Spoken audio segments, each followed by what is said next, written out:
afternoon. It's August the 9th, and we've got summer, and hopefully it's not going to rain today, and we have plenty of humidity in the air.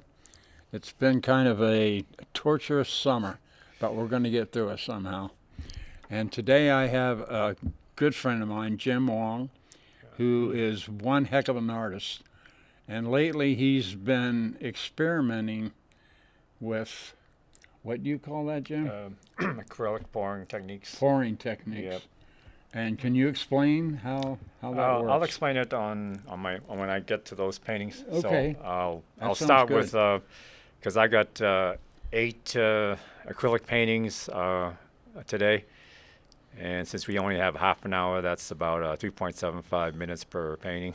Okay. So anyway, let me. So my first one is a traditional acrylic painting that I did back in 2014.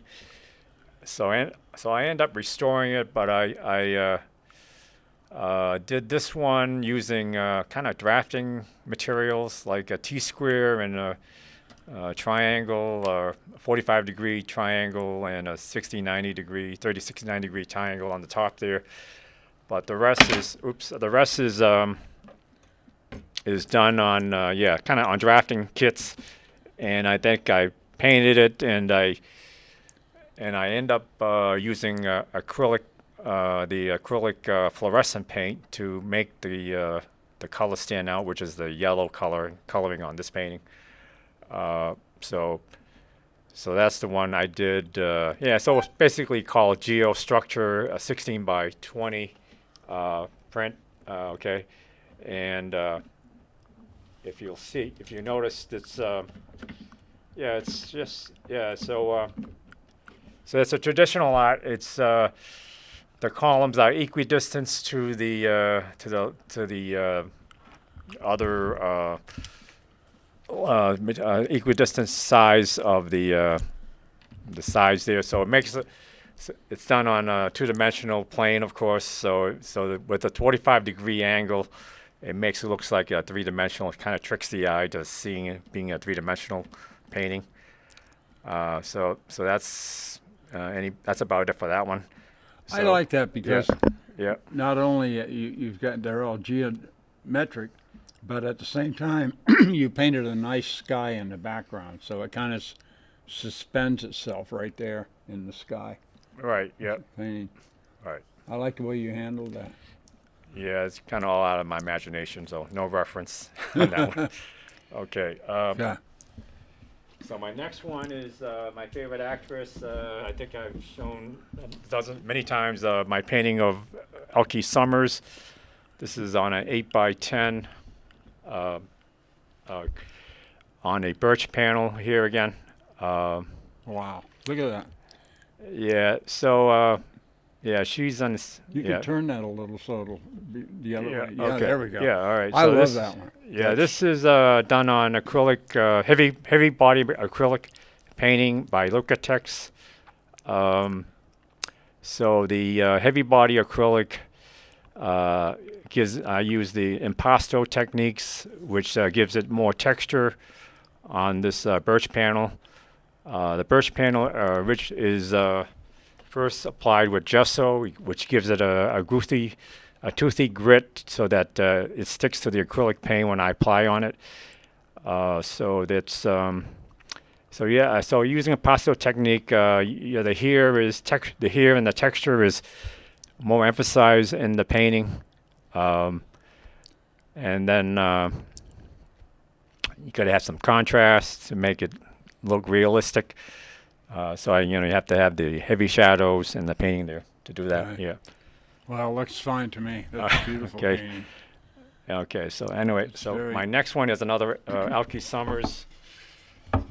Yeah, this is a smaller size painting of her.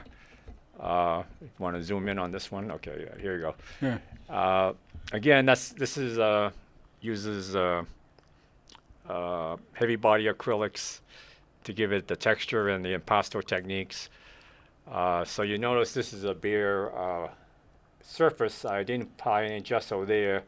So this acts like a matted frame, uh, and it kind of gives it a regular its own picture frame in a way. So so anyway, same techniques again, 8 by 10, and but the image size is a little bit smaller. Uh, okay, so anyway, that's enough of that. I'll go to the next 8 by 10 acrylic painting that I did. You know, she was a heartthrob of the '60s, wasn't she? Elfie Yeah. Summer. Right. Yeah. So this is another painting I did entitled "Old Man of the Mountain." Of course, everybody knows this one. And I did use a photo reference of that before it came down. In fact, this year is the 20th anniversary of the Old Man of the Mountain image that fell apart 20 years ago. Wow. So I did a painting on this to commemorate that. And also, when we were at our guild shop, a woman came by. Hey, how come I don't see any Old Man of the Mountain type images at your shop? So it kind of inspired me to paint this, and then I made note cards for the upcoming harvest show at the guild. So it's so this one is again using heavy body acrylics.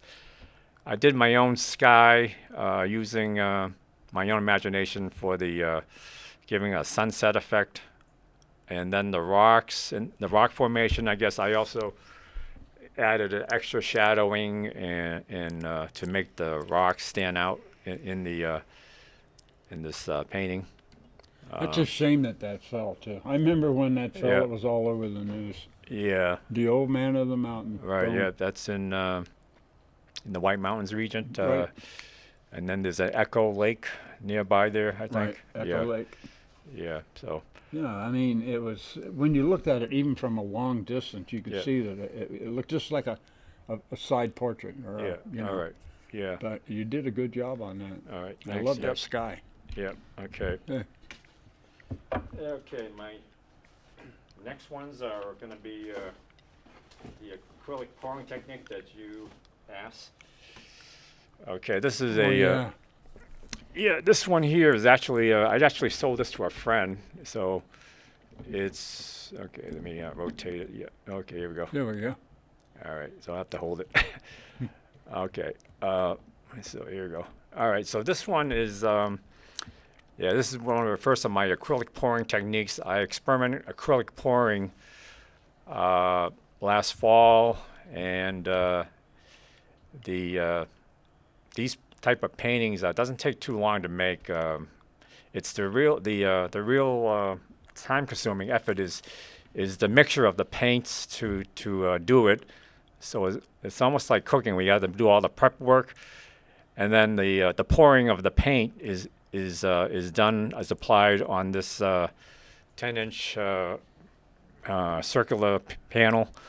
So what I did was I what they call a Dutch pour. So I did a Dutch pour through a Dixie cup of paint. So I apply the blue, and of course this is pre-gessoed on this circular birch panel again. I had applied 2 coats of that. This is, but you got to have in mind what you want to apply the paint. So the Dutch pour is the blue, and then followed by another ribbon pour of the dark blue coloring, the Prussian blue, along with the Verdian green and then the whites and stuff. So the mixture of the pouring paint has a minimum ratio of 2:1 either gloss medium mixed with regular acrylic paint. And then you can add a little bit of water, but you don't want to put too much water in it. So what they call a pouring medium, there's many different types of pouring medium in acrylic art. You could use either Liquitex gloss pouring medium. You can even use the household Floetrol, which is an additive that eliminates brush strokes on the acrylic painting for latex painting in the house. You could do that. Or you can, so I was experimenting with all these different chemical compositions. The other stuff is people do in acrylic pouring is try to create cells on the surface. Now in this one, I don't have too many cells on the bottom here, which is the sand portion of the beach. So I use the easy technique, which is using silicone oil mixed with the acrylic paint, and that'll give you a little bit of cells on that one. So I did a similar one like this. This is already bought by a friend of mine, but I have another similar one that I did. This is another one that I do use the same color technique, but this time I use I use the same the color techniques here, using the Dutch pouring here on the blue sky here, Right. and then for the waves, there's a mixture of verdant green, phthalo green, and then there's also a mixture of white. Now the way to apply these, after I pour it on by Dutch pouring, there's some airbrushing I do. First I try to use a hair dryer to blow the paints on the waves to make the waves. So there's no you don't use a brush on any of this? No, I just use an airbrush. Airbrush? Or people use their mouths or a hair dryer, but the hair dryer is too powerful sometimes to it'll blow the paint all over the place. It's kind of get messy. Right. Whereas an airbrush, you can just regulate the airbrush. And then the other thing you need to use is a torch, which is a butane torch, to heat up the paint, so that in some cases you could form cells on top of the like in here, like for instance in the bottom here, there's silicon oil that rises up to the surface of the paint, and there's some fluid dynamics science in there involved, what they call the Taylor-Rayleigh method, that sometimes explained in the YouTube videos that I watch, where if your paint is if your heavier paint sits at the bottom, and sometimes other artists have used house paint for the pillow paint to form the foundation of the paint. So they use white house paint on top, so you can pour the white pot top on the first surface of the paint, and then you put the acrylic pouring, and then you blow the paint on top of that. And so basically you don't use a brush at all. You just use a blowing technique, Right. to blow the waves and create the designs. Is this very time consuming? It seems like it would be. The time consumption is really in the mixing of the paints. You got to mix it in 2-to-1, 3-to-1 ratios, and start experimenting with the paint. But the actual process of pouring the paint on top of the surface takes less than a few minutes. Yeah, just really. sit there and pour it out. Yeah, and then of course you have to wear an apron, and it gets messy because you gotta start, or if you have a turntable, like a turntable where you could spin it, you could even spin the design. So all this is controlled by hand movements. Also, you could use a knife palette too to do the details.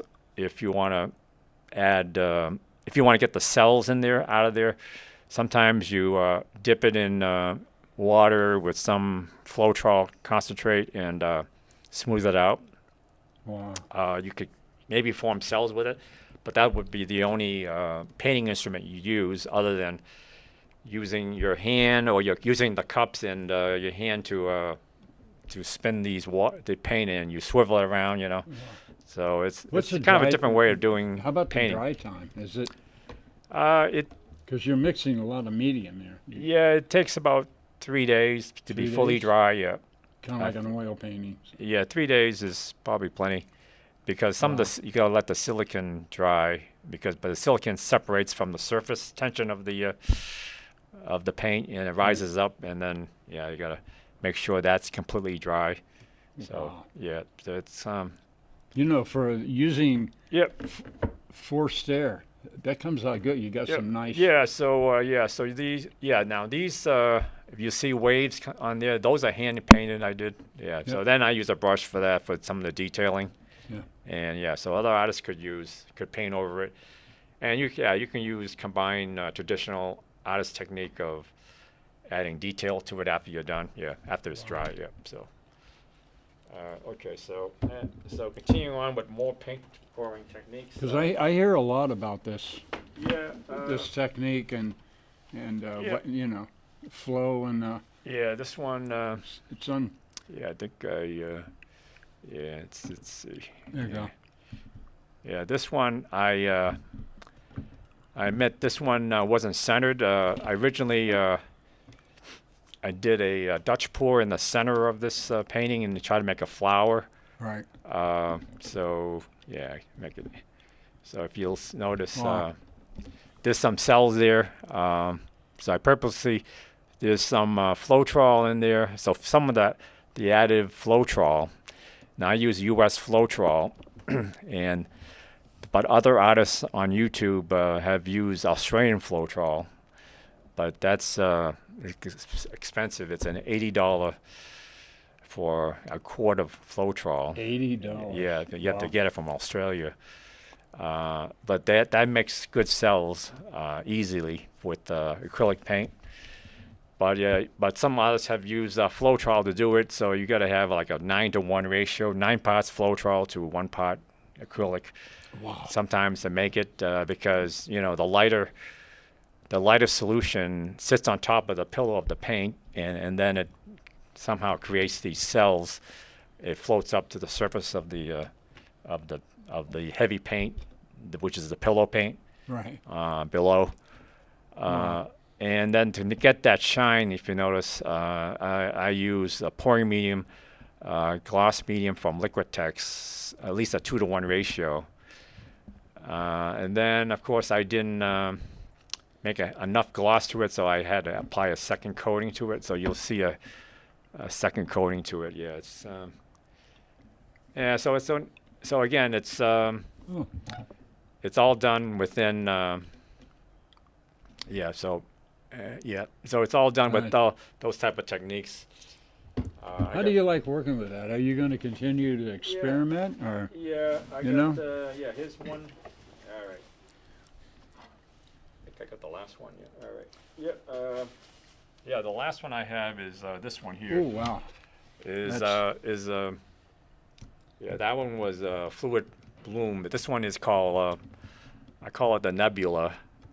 Yeah, it kind of looks like something. It's something from outer space. So this one here, I use a combination of Floetrol with acrylic. So I started with a black, all black surface that I painted with a combination of Amsterdam oxide black mixed with Floetrol, at least a 2-to-1 mixture. Mm-hmm. Then I think I used another 1-part GAC 800 from Golden, which is another additive that prevents it from cracking. It's called crazing. It's Now this black, do you paint that and let that dry before you do? No, you purposely wanted to have the black still wet when you're working. Yeah. So then when it's still wet, you can pour on the combination colors in a concentric ring. So I start off with a pink color, and then a lava red, and then there's some yellow and gold there. So you keep pouring it through it via the concentric ring. Wow. I think they call it a Dutch pour, still call it a Dutch pour technique. So just applying different colors on top of each other. Right. And then when it forms like a circle in the center if you can make it there, and you try to make this as steady as possible, and then you then use well, I try to use an airbrush instead of a hair dryer because this to get all these paint splattered all over. That's where you see all this effect. When you start blowing it, then you can get this splatter effect, and in moving the paint along the surface of this wet surface, that's how you get this wet surface. And then once you do that, then you let it dry, and then you want to go back to it and apply the black again to emphasize the black where the missing black is not emphasized there. So again, you can still use traditional paintbrushes to paint it. Yeah, so it's. I've been hearing a lot about this pouring. A lot of people are. Yeah, it's. You know. Yeah, there's tons of YouTube tutorials on this. Yeah. There's Tammy Anderson, Kathleen Murphy has some of these tutorials on her channel. Are they basically all abstract though? They do flower blooming type stuff to mix. Actually, some of them mix them with a lot of see flowers, blooming techniques, and acrylic painting. It doesn't take to be. You don't have to be an artist. Be more like Actually, you have to be more of a chemist in a way to mix these paint. Really. And start experimenting with it. Yeah, it's kind of a fun hobby. How long has that been around, that process of doing that? Because I've heard a couple of years ago somebody said, "I'll show you some of my pouring techniques." Yeah, they never did, but I walked away thinking, "What is he talking about?" Now I got an idea. It's a fun thing. It's just got to have a lot of different chemicals, Right. To do it, and would it be and if you go to Michael's, they got a whole aisle of all these paint supplies, acrylic. They call it acrylic pouring mediums. Would it be okay to call them abstract? They tend to be more abstract. They're not going to be traditional painting because by very nature of them, you pouring the paint on top of a canvas or a wood panel.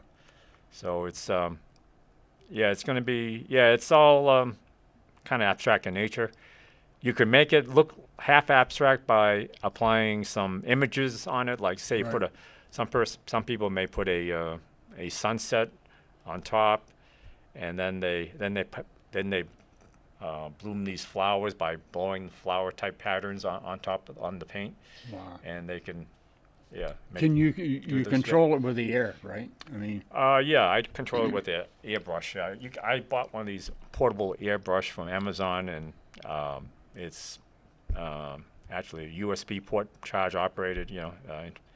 So you can just press the button below, and you can blow it, and you don't want to go too close. You can just blow it.